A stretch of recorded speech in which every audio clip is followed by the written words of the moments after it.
আসসালামু আলাইকুম রহমতুল্লাহি বারাকাতু। আজকে আমরা দিল্লি ডায়েরিসের ডে 3 ভিডিওগুলো তোমাদের সাথে শেয়ার করছি। আমরা সকাল সকাল উঠে পড়েছিলাম, কারণ আজকে আবার কিছু কিছু জায়গা ভিজিট করা বাকি ছিল, আর আজকে আমাদের দিল্লিতে লাস্ট দিন। সেই জন্য আমরা যে কটা জিনিস বাকি আছে, মানে ট্যুরিস্ট পয়েন্টগুলো, সেগুলোই দেখব। তাই জন্য তাড়াতাড়ি উঠে ওকে বলছিলাম রেডি হতে।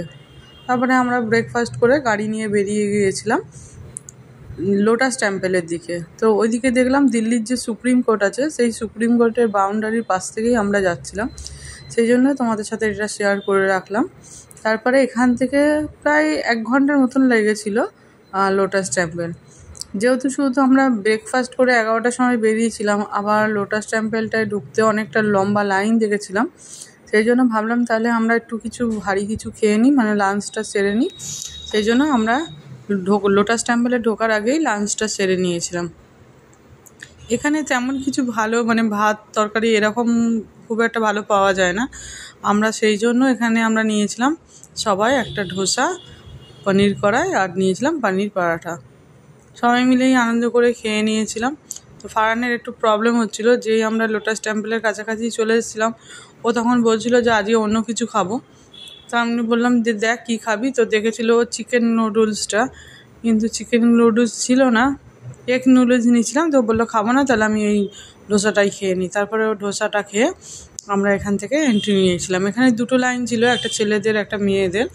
তো সেক্ষেত্রে আমরা মেয়েদের লাইন নিয়ে ওখান থেকে এন্ট্রি করেছিলাম। এখান থেকে অনেকটাই হাঁটার পথ, মানে আর তেমন চড়া রোদও পড়েছিল। ছাতাটা ওই দিন ক্যারি করতে ভুলে গেছিলাম, আর মনেও ছিল না যে এতটা রোদ আমরা পাবো। তো অনেকটাই লম্বা লাইন, দেখো তোমরা দেখতেই পাচ্ছ। তারপরে কিছুটা যাওয়ার পর আমরা প্রথমে ভাবছিলাম আবার ঢুকবো, তো ভাবলাম এতটা এসেছি আবার ঢুকবো না। সেই জন্য ফারহানের পাপাকে বললাম চলো আমরা কজন মিলে ঘুরেই আসি। আব্বাকে বসিয়ে রেখেছিলাম একটু দূরে, ছাওয়াতে একটা গাছের সেট ছিল, সেখানেই বসেছিল। আর তারপরে আমরা লাইন দিয়ে এখান থেকে এন্ট্রি করছিলাম। এখানে জিনিসটা দেখলাম খুব সুন্দর। ভিতরে ঢোকার আগেই একটা করে ব্যাগ দিচ্ছিল, সেখানে জুতো খুলে তোমাকে এন্ট্রি করতে হবে। যেহেতু এটা বুদ্ধিস্টের জায়গা, এখানে নানা রকম ওদের সম্পর্কে বলা হচ্ছিল। তারপরে খুব শান্ত পরিবেশ। আর এই যে দেখছো, এই ওয়াটার বডির জন্যই পরিবেশটা আরও ঠান্ডা লাগছিল। আর অনেকটা বড় সেট করা, এখানে অনেকে খুচরো পয়সা টয়সা দিয়েছিল দেখছিলাম। তারপরে এখান থেকে আমরা জুতোটা চেঞ্জ করে ব্যাগের মধ্যে দিয়ে এখানে লাইন দিয়ে দিয়েছিলাম। বিশাল লম্বা লাইন ছিল, ব্যাগটা তোমাকে হাতে করেই ক্যারি করতে হবে। তারপরে ভিতরে এখান থেকে ঘুরে ঘুরে দেখছিলাম, বেশ ভালোই লাগছিলো দেখতে। আর স্ট্রাকচারটা দেখে সত্যিই খুব অদ্ভুত লাগছিল। আর ভিতরে একদম ভিডিও করা মানা ছিল, সেই জন্য আর ভিতরে খুব একটা ভালো করে আমি ভিডিও নিতে পারিনি। খুব তাড়াতাড়ির মধ্যে অল্প করে ভিডিও নিয়ে চলে এসেছিলাম। ভিতরে তেমন কিছু নেই, কোনো মূর্তি নেই, কোনো পূজার জায়গা নেই, কিছু নেই। এখানে বুঝতে হবে, ওদের লোকজন আসবে, ওদের ধর্ম সম্পর্কে কিছু কথা বলবে, মানুষের সম্পর্কে, মানুষের নিত্য জিনিস বা নিত্য ব্যবহারের বা তাদের মানসিকতা কেমন হবে, মন মানসিকতা, সেই সম্পর্কেই বলছিল। আমরা আর বেশিক্ষণ থাকিনি, যেহেতু আব্বা বাইরে ছিল আর সাংঘাতিক একটু রোদ ছিল, সেই জন্য আর বেশি কিছু দেখিনি। আমরা তাড়াতাড়ি করে বেরিয়ে গেছিলাম। বেরিয়ে যেতে তারপরে অনেকটা যাওয়ার পরেই জুতো পরার জন্য পারমিশন ছিল, যেন অনেকটা হাঁটার পর আমরা শেষমেশ জুতোটা পরে নিয়েছিলাম। জুতোটা পরতেই আমি দেখছিলাম বাইরে যে ছিল, গ্লাস দিয়ে বাউন্ডারি করা ছিল, সে গ্লাস দিয়ে যে ভালো করেই দেখা যাচ্ছিল। তাই জন্য ভাবলাম যে বেকার আমি ভিতরে ঢুকে এতটা লাইন টেনেছিলাম, বাইরে থেকে দেখলেই হয়ে যেত, তেমন তো কিছু নেই ভিতরে। তারপরে আমরা জুতো পরে আবার এই লাইন ধরে নিচে নেমে গেছিলাম। এই যে দেখতে পাচ্ছ ছোটো ছোটো ছোটো টাকাগুলো, এগুলো সব এখানে পড়ে আছে, 10 টাকা, 5 টাকা, 2 টাকা, 1 টাকা, এইভাবে সব টাকাগুলো এখানে ফেলে রেখেছিল। তারপরে এখান থেকে বেরিয়ে প্রচুর গরম হচ্ছিলো বলে একটা ডাব নিয়ে নিয়েছিলাম সবাই মিলে।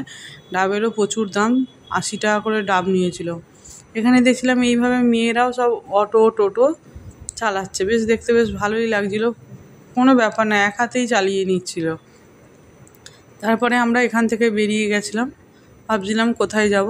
তারপরে গাড়িওয়ালা আমাদের বললাম হুমায়ুন টেম্পে নিয়ে যাবে, আর এই সুন্দরী নার্সারি এখানে নিয়ে যাবে। এখানে 3টে জিনিস আছে, হুমায়ুনের মিউজিয়াম আছে, হুমায়ুন ট্যাব আছে, টাম্প, আর একটা আছে সুন্দরী নার্সারি। এইখানে ঢুকেই আমাদের সারা দিনটা কেটে গেছিলো। আর এত সুন্দর কেটেছিল মানে ভাবতেই পারিনি আমরা।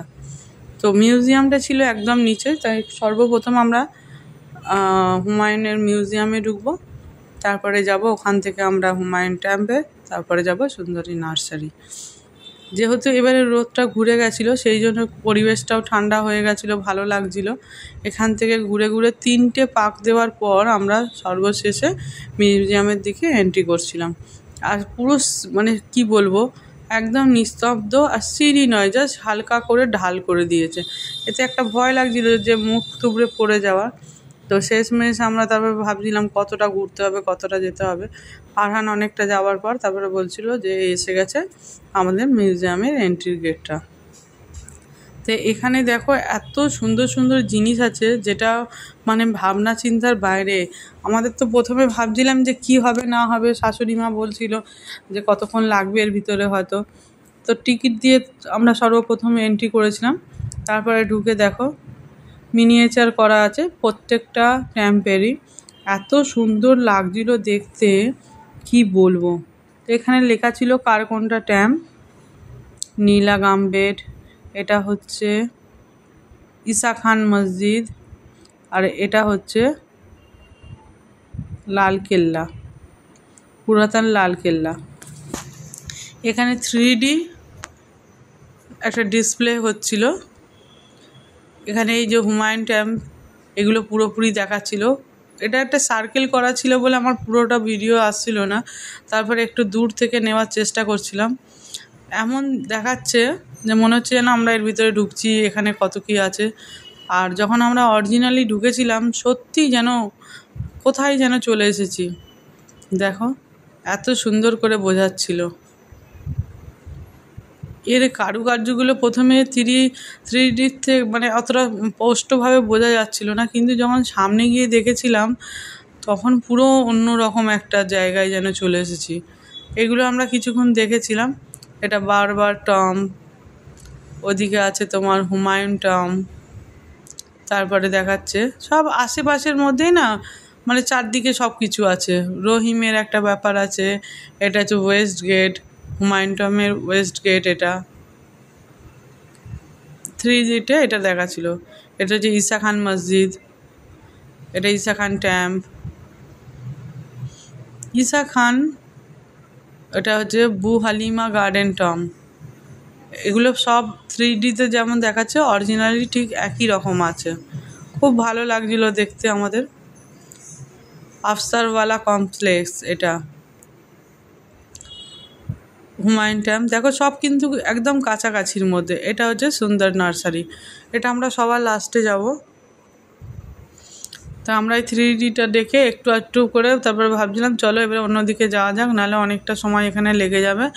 আর সব এখানে দেখছিলাম 6টার মধ্যে বন্ধ হয়ে যায়, সকাল 11টা মানে 10টার মধ্যে খুলে যায়, কিন্তু 11টা থেকে লোক আসা যাওয়া শুরু করে দেয়।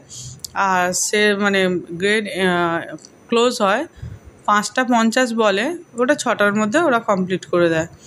তা দেখো এখান থেকে আমরা দেখে নিয়ে তারপরে বেরিয়ে গেছিলাম অন্যদিকে কোথায় কি আছে সেগুলো দেখবো বলে। এটা দেখে যদি কেউ বুঝতে পারে তাহলে মোটামুটি বাইরে বেরিয়ে অরিজিনালি কপিটা দেখতে রোডগুলো অসুবিধা হবে না, কারণ প্রচুর রাস্তা। ডান দিক থেকে যাওয়া যায়, বাঁ দিক থেকে যাওয়া যায়, ইস্ট ওয়েস্ট এইরকম একটা ব্যাপার আছে। সুন্দর ব্রুজ ওটা, আর এটা কী লেখা সুন্দরবালা। এখানে দেখছিলাম কত পুরনো দিনের সব জিনিসপত্র মাটির, এগুলো দেখছিলাম। তারপরে এখানে দিল্লির যে রুটটা আছে সেই রুটটাই দেখা যাচ্ছিল। দেখো উইন্ডোটা কত বড়, এগুলো নাকি 10 ফুট 12 ফুটের উইন্ডো।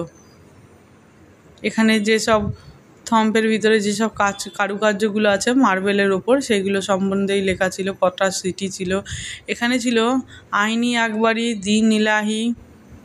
প্রথমে যখন ভারত ভাগ হয়নি তখন এইটা ছিল যে একজনের কবর ছিল। এটা এই কবরটা যখন আফগানিস্তান আর হিন্দুস্তান ভাগ হয়ে গেছিলো তখন এই ভাগটা এই কবরকে ভাগ করে দিয়েছিল।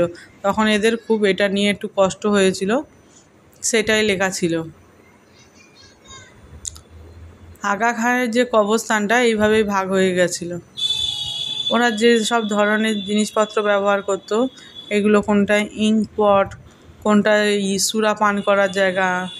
তারপরে এখানে আছে জল ব্যবহার করতো, যখন ওরা ফাইট করতে যেত এটা করে জল নিয়ে যেত।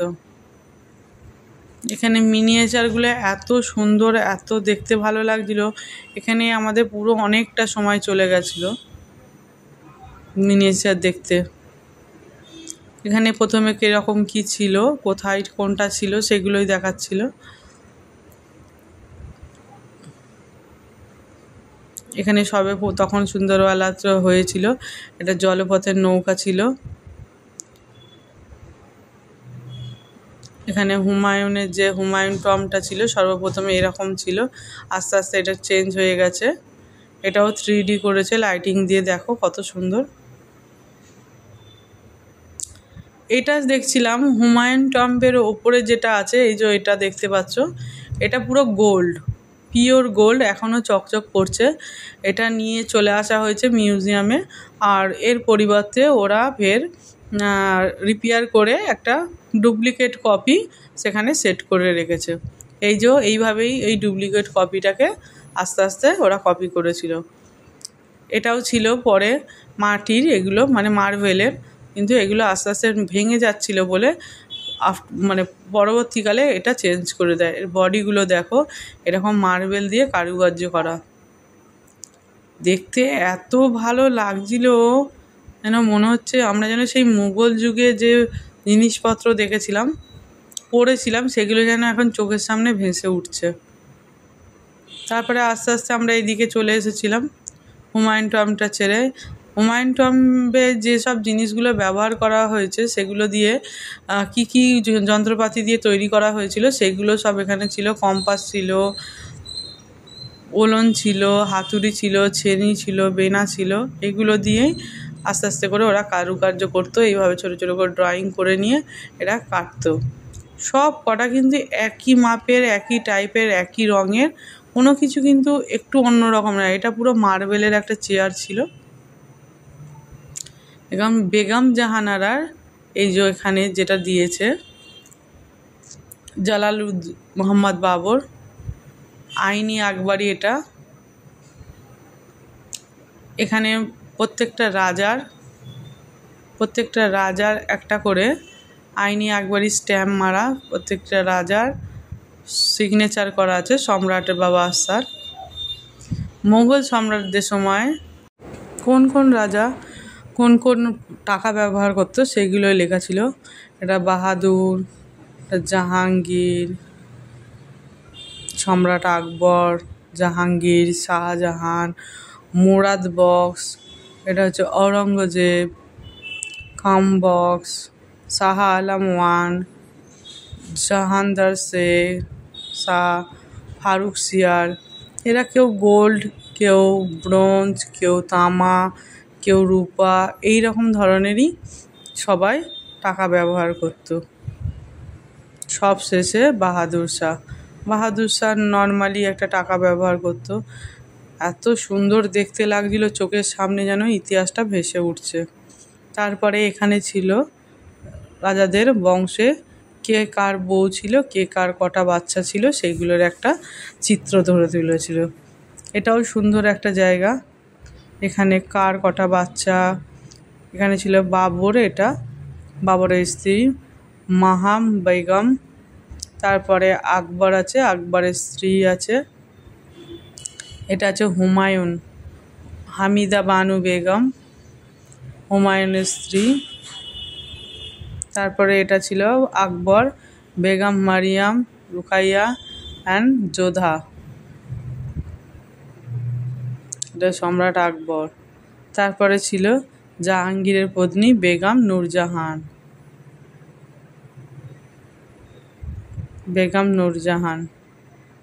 তারপরে ওনার ছেলে শাহজাহান, বেগম হচ্ছে মমতাজ।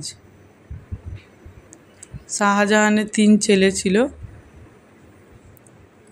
মুরাদ, সুজা আর জাহানারা, একটা মেয়ে ছিল। এটা ছিল ঔরঙ্গজেব। তারপরে হচ্ছে ফারুকসিয়ার, তারও বাচ্চা কাচ্চা ছিল এখানে, তাদের নাম লেখা। তারপরে হলো জাহানদার শাহ, 3 ভাই ছিল, বাহাদুর শাহ, জাহানদার শাহ, এইভাবেই সব ছিল, একদম স্পষ্টভাবে লেখা। এখানেও কিছু ওদের যে থাকতো, রাজা কোন দিন কী বার কোন ড্রেস পরতো সম্রাট আকবর, সেইগুলোই এখানে লেখা ছিল। সোমবার হলে কোন কালারের ড্রেস, মঙ্গলবার হলে কোন কালারের ড্রেস, সেগুলো সানডে মানডে করে লেখা ছিল। তারপরে তখনকার দিনে কোন কোন ঘটিবাটি তারা ব্যবহার করতো, কী ধরনের ঘটিবাটি ব্যবহার করতো, সেগুলোই দেখাচ্ছিল। একদম মার্বেল করাটা, সাদা মার্বেলের ওপর গ্রিন মার্বেলের কাজ করা। তারপরে এখানে যে ড্রেসগুলো, চুড়িগুলো দেখছো, সম্রাট আকবর ব্যবহার করতো। এগুলোও খুব সুন্দর একটা জিনিস, দেখে ভালো লাগছিল সব। তারপরে এখানে যে শোটগুলো দেখা যাচ্ছে, এগুলো হাতল নাকি গোল্ড, পিওর গোল্ড, এখনও সেটা আছে এই যে। তারপরে এইরকম গ্লোবটাকে আস্তে আস্তে ওরা এইভাবে দেখতো, আস্তে আস্তে ডেভেলপ হয়ে সর্বশেষ এইরকম গোল হয়েছিল। এটা তাজি ইজ্জত, যারা মানে সম্মান পেত তাদের এরকম ধরনের একটা করে তাজ রাজা খুশি হয়ে তাদের মাথায় পরিয়ে দিত। তারপরে ভিতরে যে কারুকার্যগুলো দেখছো, নানা রকম মার্বেলের কাজগুলো, সেইগুলোর এটা আর্টিফিশিয়াল একটা ঘর দেখাচ্ছিল। তারপরে এখানে ছিল আস্তে আস্তে যে মানে খাজা মঈনুদ্দিন চিশতি যেসব দরবারে যেসব জিনিসগুলো ছিল বা যেসব জিনিস দিয়ে এটা ডেকোরেট করা ছিল, সেগুলোরই ছোট ছোট পার্ট এখানে দেখা ছিল। তারপরে কোন সময় কোন সন্ধিতে কিভাবে তারা স্বাক্ষর করেছিল বা কিভাবে তারা চিঠি আদান প্রদান করতো, সেগুলোই লেখা ছিল। এটা হচ্ছে আইনি আকবরী ছিল, আগেকার পুরাতন কোরআন শরীফ নাকি এরকমই ছিল। এটা হচ্ছে হুমায়ুন টম, তারই আর্কিটেকচার। অত সুন্দরভাবে প্রত্যেকটা জিনিস নিখুঁতভাবে এরা সাজিয়ে রেখেছে। যারা যারা আগেও হয়তো দিল্লিতে এইরকম জায়গায় এসেছো তারাই জানতে পারবে, নিজের চোখে যারা দেখেছে, মানে সত্যি ভোলা যাবে না। তারপরে খাজা মঈনুদ্দিন চিশতির যে রওজাটা আছে, সেই রওজায় আগে এরকম ছিল, তারপরে আস্তে আস্তে সেটা পরিবর্তন হয়েছে। তারপরে এই যে মঈনুদ্দিন চিশতির যে উপরে যে স্ট্রাকচারটা আছে, সেই স্ট্রাকচারটা উপরে পুরোটাই নাকি গোল্ড, মানে এত সুন্দর লাগছিল দেখতে। তানসেনের যে ছিল, আকবরের নবরত্ন ছিল তানসেন একজন, তো গান বাজনা এইভাবেই তারা করতো, সেগুলোকেও এখানে তুলে ধরেছে। কাওয়ালি, তারপরে তোমার নানা রকম গান বাজনা, সন্ধ্যের মনোরঞ্জন করার জন্য তারা যেসবগুলো ব্যবহার করতো। এখানে দেখতে সিক্রেট মেসেজ, এখানে একটা লেখা ছিল, এই লেখার মাধ্যমে মানে হয়তো এই দোয়াটা পড়লে বা কিরকম কোনো কিছু করলে ওরা এটাকে মনে করে একটা সিক্রেট মেসেজ, যে মেসেজটা পড়লে হয়তো কোনো রকম কোনো কিছু পাওয়া যায় বা কোনো কিছু সম্ভব হয়, সেটাই এখানে লেখা ছিল। তারপরে এখানে ছিল যেটা যে দ্য হাইডেন বুক, সেটাও দেখছিলাম আরবিতে খুব সুন্দর করে লেখা, হাতে লেখাটা খুব সুন্দর ছিল। আকবরের সময় যে কাওয়ালি হতো, সেই কাওয়ালির এখানে চিত্র ধরে তুলেছিল। আইন আকবরে দিন ইলাহির যে বইগুলো ছিল, প্রত্যেকটা কবি, ওনার যে সভাকবি ছিল, সেই সভাকবিরও লেখা কিছু কবিতা ছিল। এটাই হচ্ছে যেটা তোমার দরগা আছে, সেই দরগারই একটা মিনিয়েচার।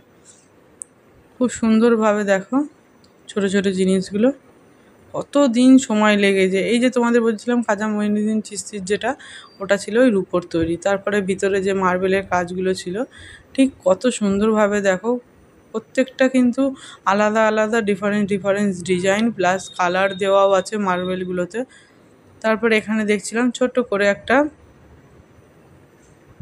মিনিয়েচার ছিল, এটা শুধু একটা ছোট্ট মিনিয়েচার মোগলদের।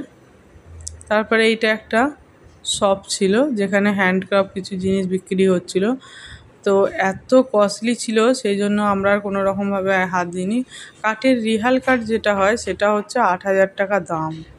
এত কস্টলি জিনিসপত্র, 1 ইঞ্চি বাই 1 ইঞ্চি একটা ছোটো মার্বেলের তাজমহল আছে, যেটার দাম আছে 350, 400, অনেকটাই কস্টলি ছিল বলে আমরা আর ওখান থেকে ভাবলাম নেবো না, কারণ ওখানের থেকে আমাদের দিল্লি যে মিনা বাজার আছে নিউ দিল্লিতে, ওখানে অনেক কিছুই বেশ সস্তার মধ্যে সাধ্যের মধ্যে পাওয়া যায়। তারপরে আমরা ওখান থেকে বেরিয়ে চলে গেছিলাম ঈসা খানের যে টম্ব আছে আর ঈসা খানের যে মসজিদ আছে সেটা দেখব বলে।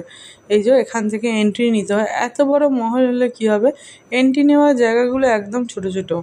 এটা হচ্ছে ঈসা খানের টম্ব, আর তার পাশেই আছে যেটা একদম দূরে এটা দেখতে পাচ্ছ, এটা হচ্ছে মসজিদ। এখনও আজান হয়, এখনও 5 ওয়াক্তের নামাজ হয়।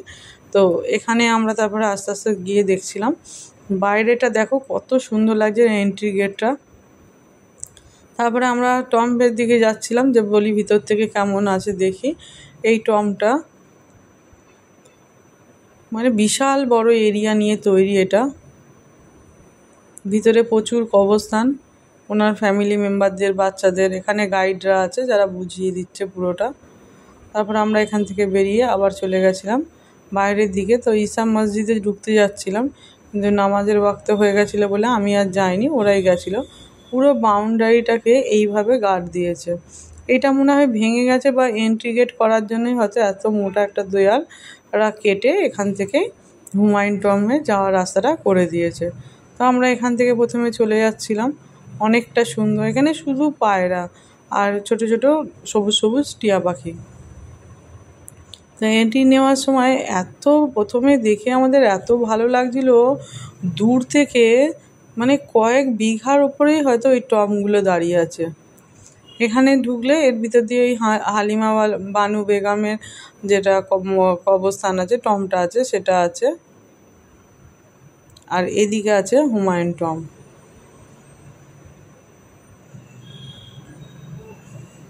এখান থেকে অনেকটাই হাঁটার রাস্তা। আমাদের যেহেতু শ্বশুরমশাইয়ের তো প্রবলেম হচ্ছিলো হাঁটতে, তো উনি একটু বসে গেছিলো, তারপরে আমরা এখান থেকে এন্ট্রি নিয়ে ঢুকে গেছিলাম। এরম সিঁড়ির ভিতর থেকে যেতে হচ্ছিলো। সূর্যটা জাস্ট পড়ছে আর কালারটা দেখো কত সুন্দর, অসাধারণ লাগছিল। ওপর থেকে দেখছিলাম পুরোটা, খুব ভালো লাগছিল দেখতে। তারপরে এখান থেকে একটু ভিডিওটা নিয়েছিলাম। ভিতরে শুধু কবরস্থান, যে টম্বগুলো আছে যাদের যাদের কক্ষ ছিল তাদেরই সেখানে মানে কবর করে দিয়েছে, দাফন করে দিয়েছে। এত ওপরে কিভাবে দাফন করেছিল কি জানি, নিচেই তো পুরো সিঙ্গেল একটা স্ট্রাকচার আছে, আর ওপরে দেখছিলাম এরকম। তো এটাই সেই দরজা থেকে দেখা হুমায়ুন টম্বটা, একটার ভিতরে আরেকটা, একটার ভিতরে আরেকটা। এটা আরেকটা দরজা, মানে ইস্ট একটা দরজা আছে, ওয়েস্টে একটা দরজা আছে। তারপরে আমরা উঠেছিলাম এখানে যে দেখতে পেয়েছো ঈসা খানের যে মসজিদ আছে, যেটা টম্ব আছে, সেগুলোর ভিতরে শুধু কবরস্থান, ওটা হুমায়ুনের কবর ছিল। এটা যে দেখতে পাচ্ছ এখানেও কিছু কবরস্থান আছে, হালিমা বানুর কবরস্থান। তারপরে এখানে একটা ছোটো মতন কুয়া আছে যেখান থেকে এখনও পানি সরবরাহ করা হয়। এটা একটা মসজিদ, এখানে এখনও নামাজ পড়া হয়।